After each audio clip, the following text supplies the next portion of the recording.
Modena, 1978, Laura Ferrari's funeral. The church was full. Family, close friends, a few factory workers. In the front row sat one man, Enzo Ferrari, her husband, 55 years of marriage. In the back rows sat someone else. No one looked at her. No one asked who she was. The ceremony lasted 15 minutes. Enzo stood up, touched the coffin, silently, stood for 10 seconds, then turned, left. The woman in the back stayed longer. No one noticed. After the funeral, a factory worker asked, "Why did Signor Ferrari leave so early?" Someone else answered, "Because he showed he was there. What else could he do?" 10 years later, in 1988, when Enzo Ferrari died, thousands came. Politicians, journalists, world leaders. But Laura wasn't there. Laura had died 10 years earlier, quietly, alone, after 62 years of marriage with a 10-minute goodbye. This is the story of the woman Enzo Ferrari left behind. Laura Domenica Garello was born in 1900, northern Italy, middle-class family, strong-willed, intelligent, independent. She met Enzo Ferrari in 1923. Back then, Enzo was just a racer, not famous, not rich, but ambitious. Laura believed, supported. They married the same year. The first years were hard. No money, no stability. Enzo was constantly at races. Laura waited, but didn't complain. In 1929, the factory opened in Maranello. Laura worked there, accounting, administrative tasks, beside Enzo. In 1932, their son Dino was born. The next 15 years were Laura's happiest, not perfect. Enzo was a cold man, but they were a family. Until 1957, June 30th, 1957. Dino died. Enzo didn't attend the funeral. Laura sat alone in the front row. From that day, something broke. Close workers noticed. Enzo escaped to the factory, stayed there from morning to night, sometimes never came home. Laura was alone at home. The first months, she waited. He's grieving. Time will heal. It didn't. A year later, Enzo still wasn't talking. When he came home, he said nothing.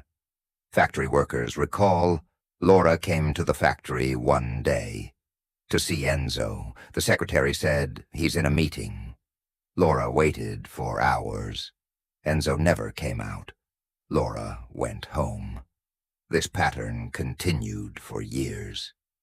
In the early 1960s, Laura was mostly at home. Sometimes she'd go to the factory for social duty, but she was no longer a partner, just a name. A worker recalled years later. Signora Laura would sometimes come for tea. She'd watch the factory through the window, never said anything, just looked. Evenings, Enzo would come late, go to bed without eating. Laura would sit alone in the kitchen, 40 years of marriage. But the loneliness was heavy. In the late 1950s, Enzo started eating regularly at a restaurant in Maranello. A woman worked there, Lina Lardi. Over time, a relationship developed. In 1962, Lina gave birth to a son, Piero Lardi. Enzo regularly visited Lina, saw Piero, built a second family. Maranello was a small town. Everyone knew. Laura knew too. Around 1963, Laura learned the situation.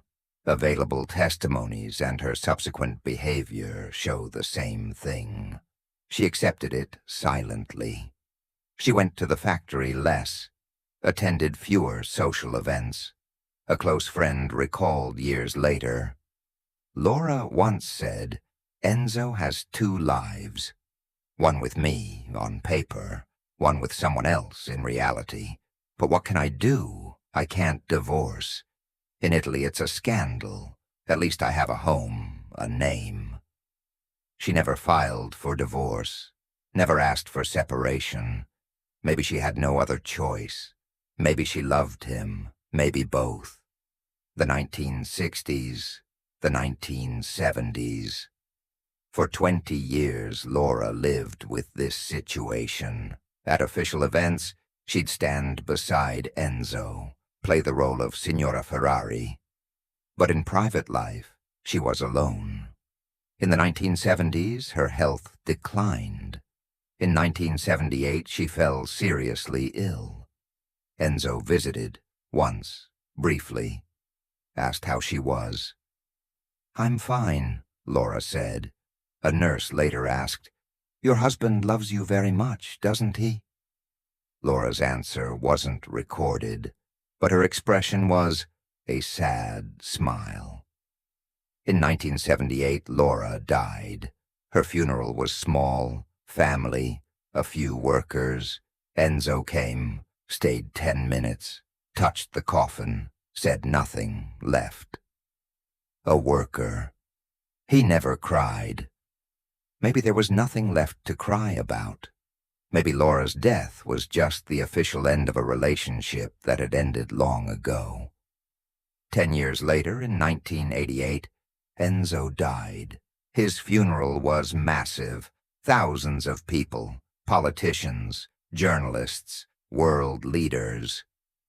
In the front row sat 2 women. One, officially, was nothing. But she had been in Enzo's life for 30 years, Lina Lardi. The other was Laura's absence. An empty chair, the official wife, but dead for 10 years. When the will was read, Enzo had left the factory to Piero. Lina's son, to Laura, a house, some money, and the name she already carried. The press reacted. Ferrari ignored his wife. But Laura couldn't answer. Laura had been in the ground for 10 years. Today, in Maranello, there is no monument to Laura Ferrari. There is one for Dino, engine, car, building. There isn't one for Lina, but her son Piero ran the company. Laura, just a gravestone. Laura Ferrari, 1900 to 1978. There are no easy answers in this story. Was Laura a victim?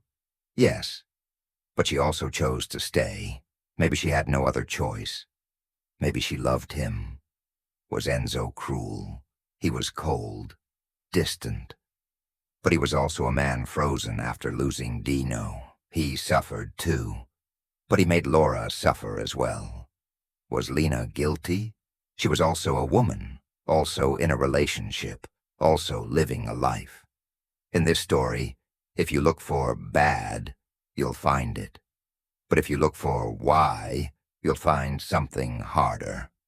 Silence.